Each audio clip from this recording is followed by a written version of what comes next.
સુરતમાં એ ટાઈમમાં 85-87માં પ્રોગ્રામ હતો. આપણે જન્મ્યા નતા.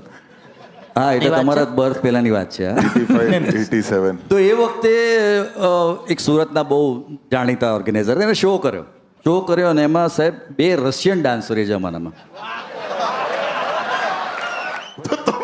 એટલે રશિયન ડાન્સર પછી તમારું મજાની વાત એ છે કે અમે હોટલમાં ઉતરેલા, અમારો ઓર્ગેનાઇઝર એમાં લેવા આવ્યા અમને રશિયન ડાન્સર બાજુના રૂમમાં.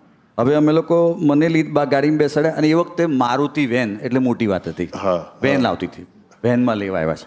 અહીંયા હું બેઠો, 2 ડાન્સર બેઠા, પછી ઓર્ગેનાઇઝર બેઠા. ગાડી સ્ટાર્ટ થઈ. હવે પેલા રશિયન ડાન્સર એ લોકોના ડ્રેસિંગ નેચરલી એટલા ટાઈપના જોઈએ.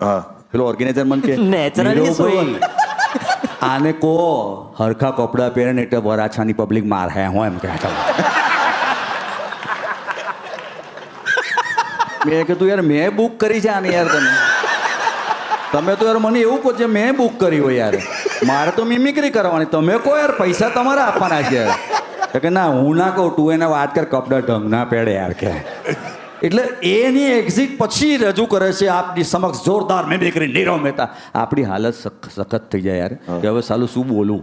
એમાં હું જઈને અમોલ પાલેકર ચારુકુર પબ્લિકમાંથી એક જણાને કે અહીંયા આવું ના ચાલે એમ કે ડબલ મિનિંગ થવાડો એમ કે હું એમ કહેતો.